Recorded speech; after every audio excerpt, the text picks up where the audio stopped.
He's like, the biggest lesson here is that sometimes it's the exact same thing, but who you sell to changes everything. So there's this story that I really like a lot where a father gives his son an old car. You might have heard this one. Nope.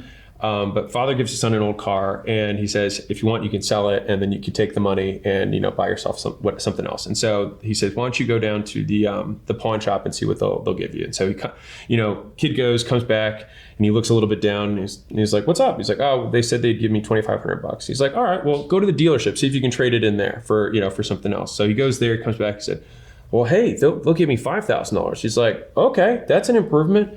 And he says, hey, why don't you go down to the old collectibles auction house, see what they'll do. And so the kid goes there and he comes back and he's jumped for joy. He's like, Dad, you won't believe it. He's like, they say this is an old collectible car and it's worth $100,000. And he's like, the biggest lesson here is that sometimes it's the exact same thing, but who you sell to changes everything. And so within the services that you have, if Simon had gone back and sold to really small businesses, like branding and creative and logo design and things like that, I would bet that the vast majority of those businesses couldn't appreciate what the service was and what the value of even branding is to begin with, because they'd be like, yeah, but how's this gonna get me leads?